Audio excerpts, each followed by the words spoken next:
What's up guys, welcome back to my channel. My name is Sam, you're watching Adventure Vehiculist, and today we're going to talk about something a little bit different.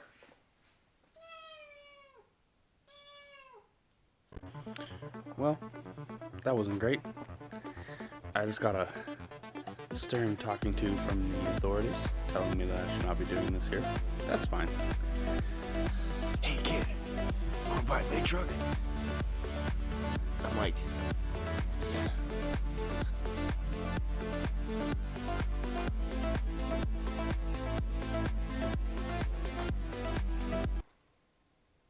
I've had a lot of people tell me lately that a lot of the content that I post is overall negative. I post a lot of negative reviews on products that I don't like, and I post a lot of parting vehicles out and destroying things.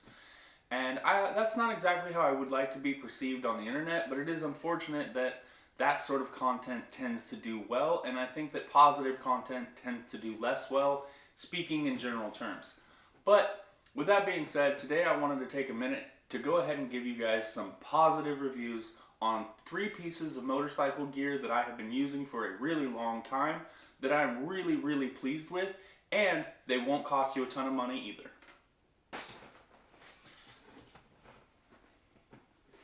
The first piece of gear that I want to talk about today is boots. I actually bought this particular set of boots the same day that I acquired the first motorcycle that I've owned in probably 10 years or so. What happened is I went and I bought a motorcycle. I was on my way riding it home. I was just wearing regular old skate shoes, and I realized right away that I absolutely hate riding a motorcycle in tennis shoes. It just sucks. The shift lever is uncomfortable. You can't really smash gears the way you want to. It's nice to have that sole and ankle protection of boots when you're riding a motorcycle. So I actually stopped on my way home on that very first ride, and I went to a motorcycle shop and I bought these. These are an Icon lace-up middle height. It says they're called the Icon Tarmac. I believe I paid just over $100 for these, and I absolutely love them. I have been using this particular set of boots the entire time I've been riding motorcycles for the last 2 years. I estimate that I've done somewhere between 30 and 40,000 miles on motorcycles in the last 2 years, which is a lot. And although these things definitely show some wear and they're not brand new anymore, they're still in great shape. I have had to replace the laces because the laces got pretty frayed and damaged and started to break, but other than that, I've had 0 issues with these boots. They've lasted a really long time. To be honest, for $100, I don't think that you could possibly go wrong with these. I will say that there are a lot of other boots out there that are basically the same style and idea of thing. The only caution that I have for you is to stay away from those ones that have the weird little spinny doohickeys, spider, whatever name brand thing it is. Buy ones that have real laces, because when the laces break, it's really easy to just grab some boot laces, lace them back up, and keep running them, and those other ones break and then they're just ruined. Even this style of boot, like a race boot, is, in my opinion, way less ideal. I never ride these on the street. These things suck on the street. They're super uncomfortable to walk around in. Honestly, they're even uncomfortable on the bike. The only thing that these are good for is a track day. Item number 2 is going to be this Sedici jacket. And like the boots, I bought this jacket right after acquiring a motorcycle. And I picked this jacket for a couple of reasons. One, the main reason why I got this jacket is because of the high-vis color.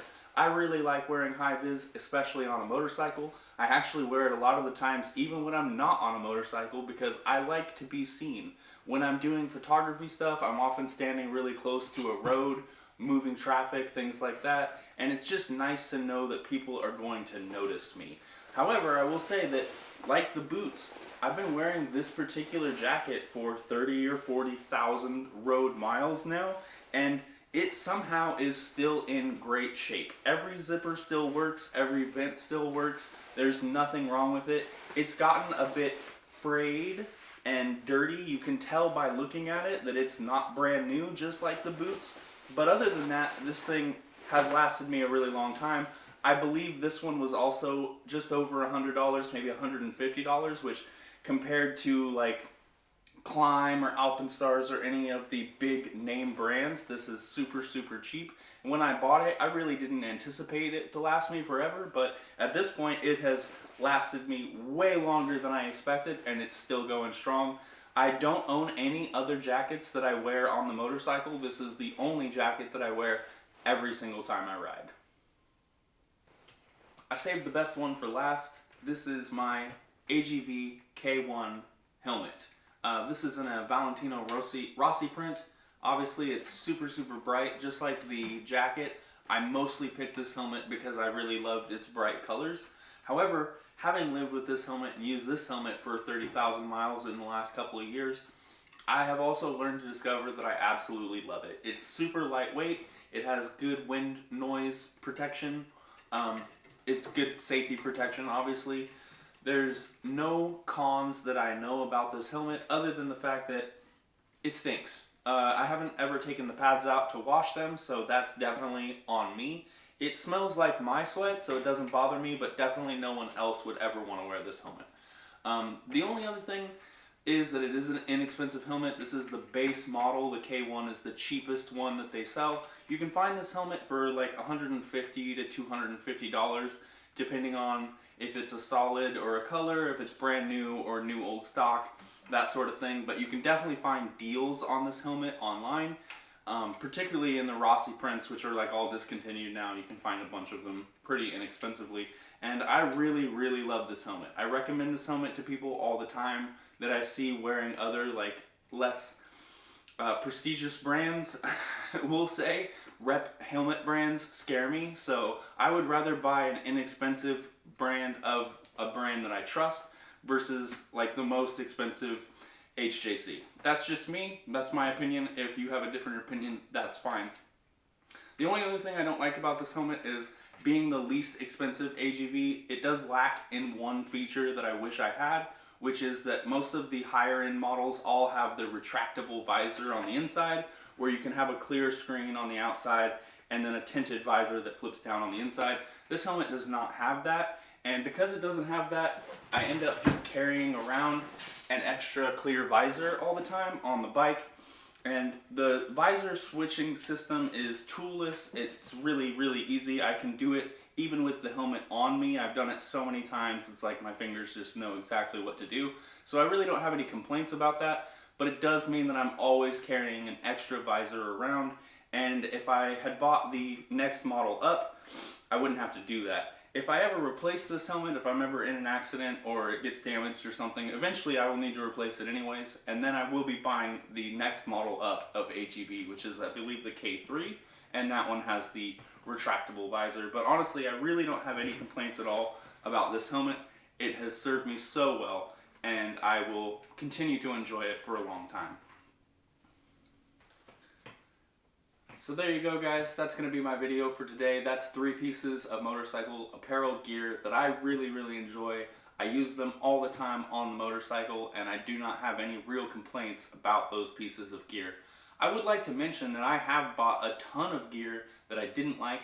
I actually bought about 4 helmets before I bought this one that I didn't like. Gloves are a thing that I buy. I've had so many pairs of gloves. I still have a ton of pairs of gloves. And to be honest, I only actually wear about 3 of those pairs of gloves, depending on what temperature it is outside. I also have a set of glove liners. So between my 3 favorite pairs of gloves and the liners, I basically have like 6 different thicknesses of glove or temperatures of glove that I might wear. But I have probably 10 or so other pairs of gloves that I bought, hoping I would like them, and I just don't. I hate them. That's not even counting the whole other sets of accessories that I own for the track.